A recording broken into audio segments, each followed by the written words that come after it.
wǝጡ express, which is to the element, which Aaniiih, Nakoda. I'm also known as Joshua Brown. I am Salish on my mom's side, and someone used the term earlier. I'm not sure what's going on, but they talked about the horse Salish, and I come from the horse Salish. I come from across the mountains, across another mountain range, across another mountains, and I'm in what is now known as Western Montana. So that's the Salish that I'm from, where I'm from, and I will start reading this here. So quick overview, just a little quick introduction of myself. I grew up really around my Salish family. I had a connection to my dad's family as well, and it was always a gap. So as I was saying, I grew up primarily with my Salish family, and I didn't realize how unusual my childhood and growing up were until much later. So we spent a lot of time camped out, hunting, gathering foods, and I started to think a lot more about food as I got older because it became more difficult to find certain plants and certain animals. So I'm going to talk about Salish people's food systems, structural violence impacts, re-Indigenizing food systems, and conclusion and discussion. Hopefully you don't eat me, some of you are hungry.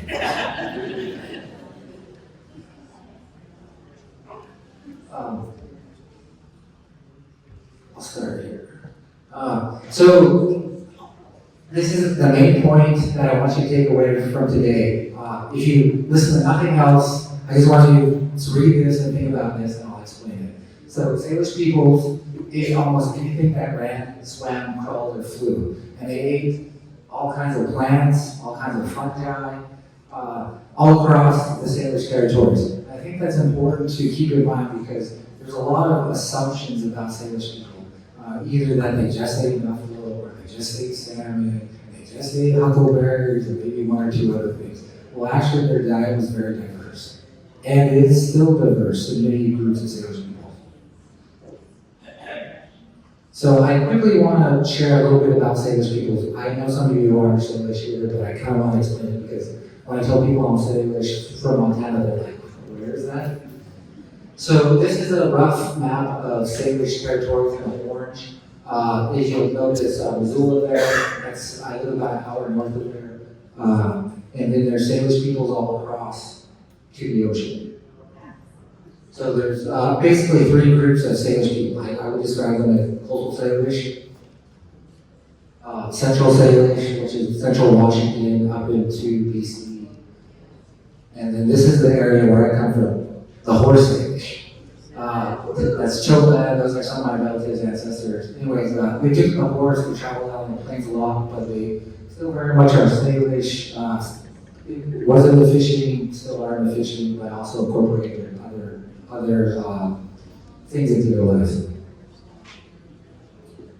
Again, this is the area where I come from that I'm most familiar with. These are the names of the place for that. So you'll notice two outlying areas in orange. So the blue is and the green areas is sort of the larger territories of horse Salish. I like that term, I'll keep going with that. And you'll notice on the bottom there's a kind of orange outline. That was supposed to be one Salish reservation for the what is known as the Bitter Salish or Syalpin, and then the Kalispel up above. That is known as the Flathead Reservation now, but I prefer the term the Confederated Salish Indian Nation. So I have a grandson, yes, I'm that old, and he likes to tease me and ask me questions about the past. And he's asked me multiple times, he's like, what's it like to live in the last century? And I chuckle when I tell different stories, like we had these little devices, they had tape, and you put them in this machine and you could listen to music. And then you could ride in a car, and we didn't have this button, you'd have to actually put your hand on this device and roll up the window and roll it down. things like that.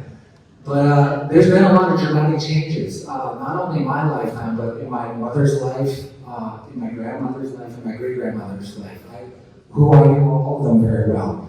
And this photo is from where it sits now. This wasn't that long ago. This was in the late 1800s. And there's now a city there of about 75,000 people. So for the Salish where I live, our lives dramatically changed in a very short period of time. People tell stories about riding across the land to go visit their relatives, and they'd come back and be a fence put up. A bunch of their dating spots were paved over or plowed under. And so there's this dramatic change that has really happened in the last, I would say, 100 years, but even in my short lifetime, there's been a lot of places that people can't access anymore. So here's some of the common assumptions. Now I want to kind of get into some of these here about Salish people across the board. So wandering hunters and gatherers, limited diet, chased buffalo in the plains, caught salmon in rivers, ate huckleberries and roots, nearly starved to death every winter, not very adaptive, poor to fair nutrition, obese, unhealthy, and die young. Those are some of the common assumptions. And as a PhD student, even before that, I used to hear a lot of stories and ask people about like what it was when they were younger and how things had changed. I began to be confronted with the facts on the ground and the history that none of this is really that true. Salish people were very diverse, very healthy. In my area, they like to joke that we were these tough ridge runners and we could run from mountain to mountain. And I looked at a lot of old photos and a lot of people seem to be pretty fit. And I know even my great-grandmother, she was super fit. A bunch of her generation were. There's actually a woman, she's world famous where I live. They called her Sack Woman. And in her 90s, she was chasing down kids and disciplining them. So what I did in my research was really try to tackle the mystification of dietary decisions. What are the decisions people made about their diets? All of our diets are influenced by structures around us. And so that's something I want to talk about. So my research focus, yes, I was one of those crazy academics who decided to do a master's and PhD at the same time. My master's work focused not to protect, but to protect Salish food. So I wanted to highlight Salish people's quest to protect their food. So I looked at Salish people all across the Salish spectrum.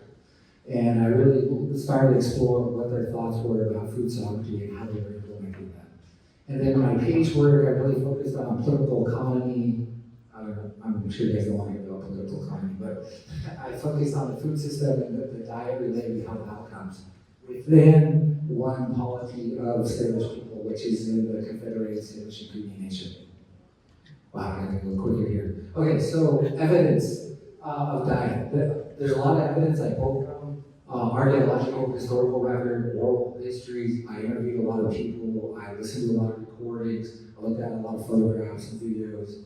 And I was really trying to historicize Salish people's diets and what was impacting it. So here's some of the outcomes.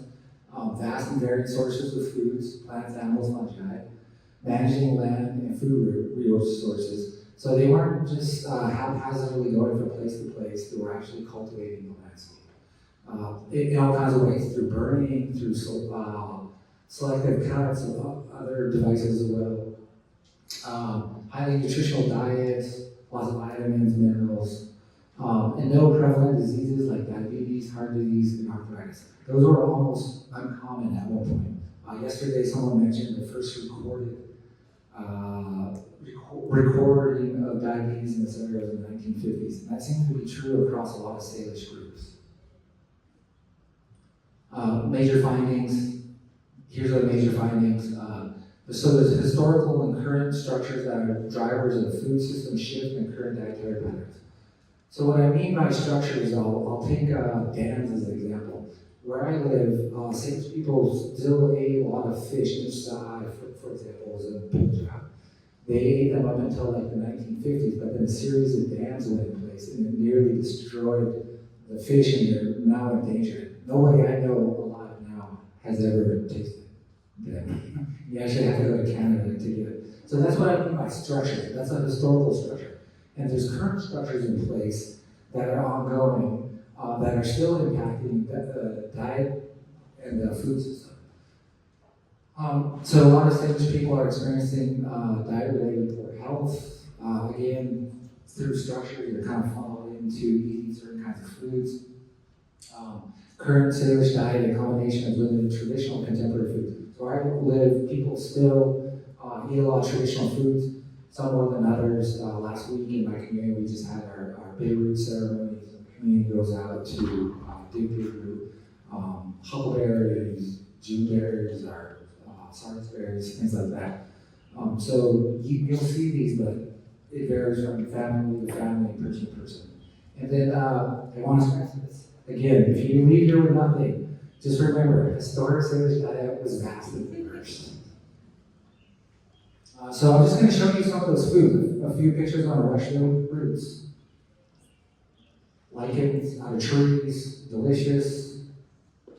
Bulbs, different bulbs, onions, the camas, leaves, what we call it. Berries, all kinds of different berries. Shoots, all kinds of different shoots throughout the springtime. Greens, various greens. Fungi, different kinds of fungi. Be careful with the fungi. Tree cambium, needles, and pitch. One of my favorites is from the cottonwood tree. We call it moosh. The inner bark, it tastes like watermelon. Honestly, try it. It's good. And then you make tea out of, or the needles that come up in the spring.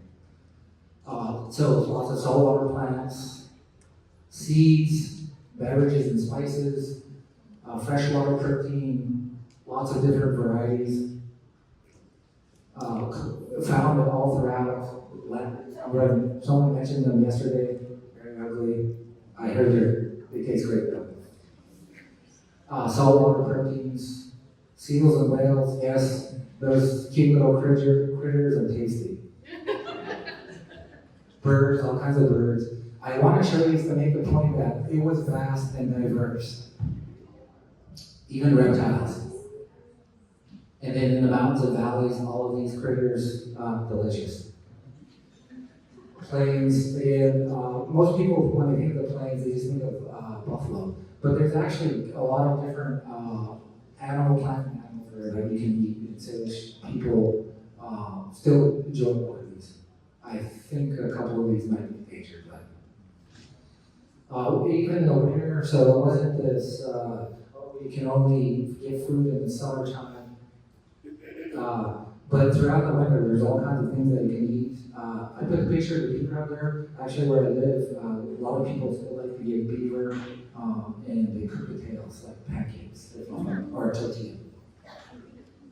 And then this is some of my favorites. This is what I grew up eating. And we'll play a little game here. The furthest one over there. Can anybody shout out what that is? What that is? Tub. Yes, I love tub. Next one, in the middle. Yeah. Oh, good crowd. I like this. All right. We'll take it to the bonus round. What is this? On this plate here. Marrow. That's my favorite. Instead of butter, we grew up eating marrow. And then above the marrow. Yeah, try it. Yes. Okay. The bonus round on top. What do you think that is? What is it? Thymus. Maybe. Yeah. Yes. Okay.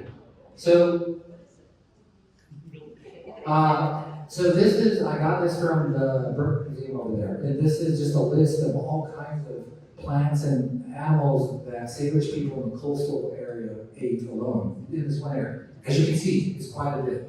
It's vast, it's diverse. All kinds of animals.